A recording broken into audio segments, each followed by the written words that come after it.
Buenas, nosotros somos el grupo conformado por Juan Felipe López, Daniel Afanador, Andrés de Francisco y Andrés Arrieta. Y el día de hoy vamos a hablar sobre el nervio raquídeo C8 y sus manifestaciones clínicas. Antes de empezar, queremos hacer unas aclaraciones sobre su ubicación anatómica.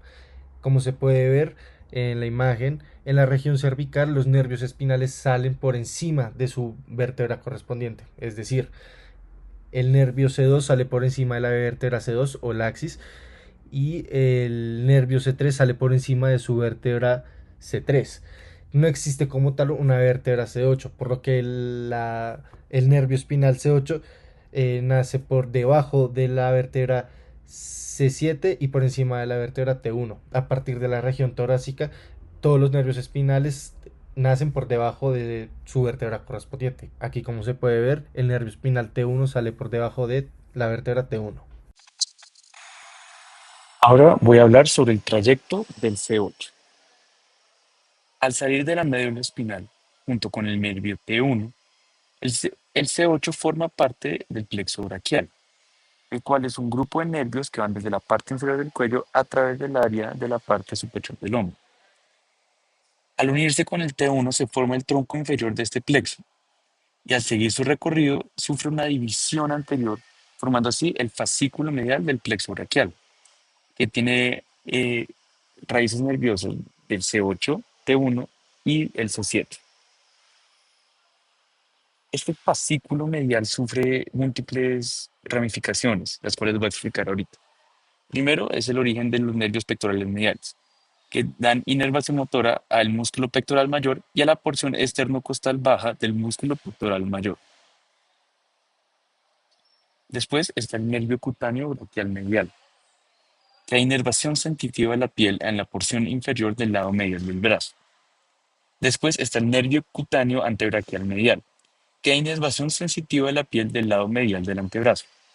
Y finalmente está el nervio cubital, también conocido como ulnar, que da inervación a los siguientes músculos: el flexor cubital del carpo, el flexor profundo de los dedos, mitad medial, y el aductor del pulgar y el hipotenares.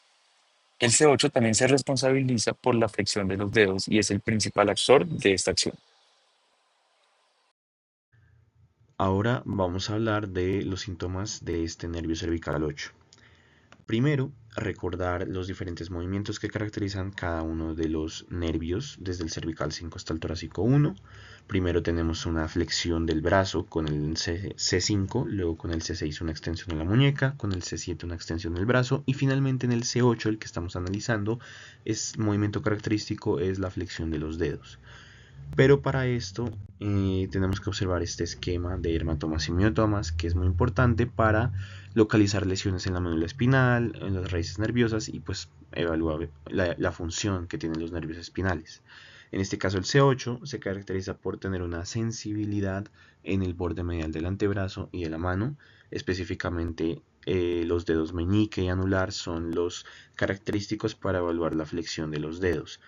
Entonces, lo que se le puede pedir clínicamente a un paciente es que flexione los dedos, obviamente intentando hacer este movimiento que ya vamos a ver, que es muy característico el de cerrar el puño, que es muy importante para muchas personas en sus gestos corporales.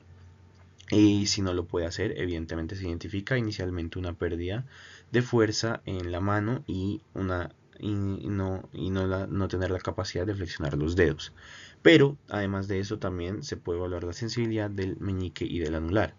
Ahora, no solamente estamos hablando de un déficit motor y sensitivo en esta área, sino que también otros posibles resultados pueden llegar a ser, dependiendo de la extensión de esta lesión del C8, parálisis. Entonces puede haber un parálisis de las piernas, del tronco o de las manos de los pacientes.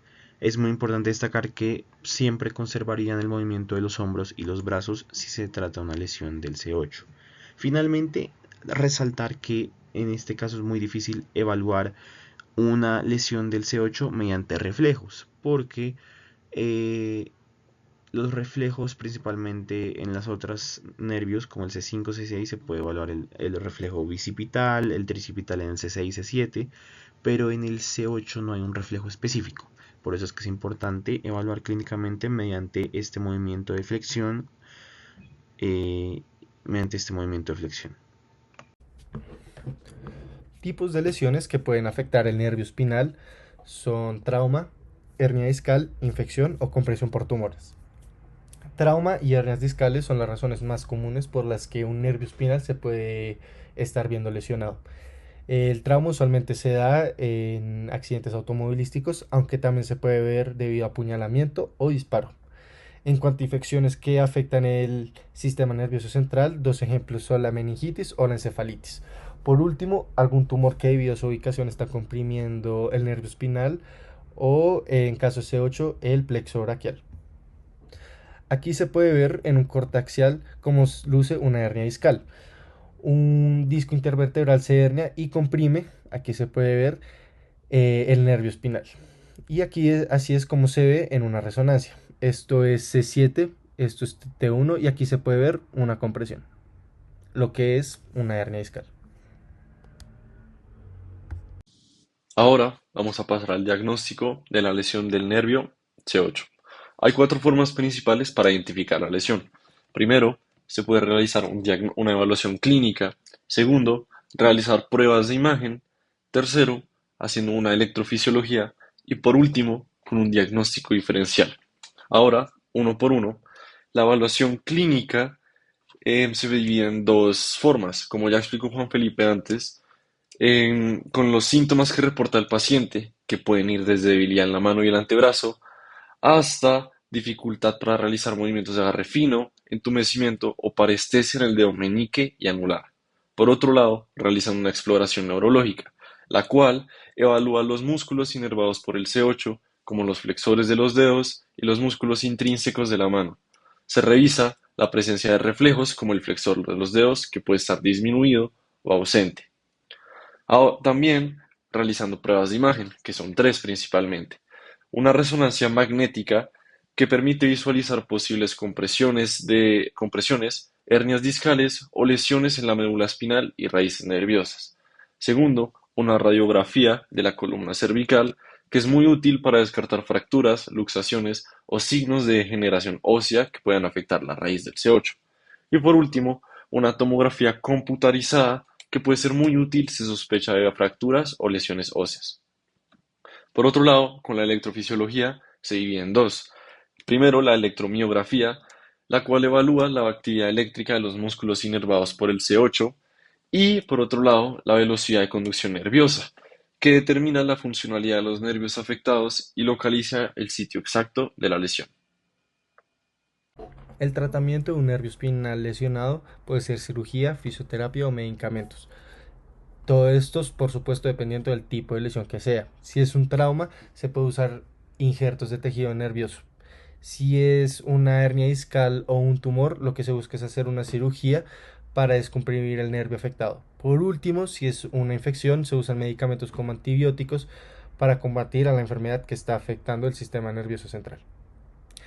Independientemente de cuál sea la lesión, usualmente siempre se tiene que hacer fisioterapia para recuperar la funcionalidad del nervio afectado, en este caso C8.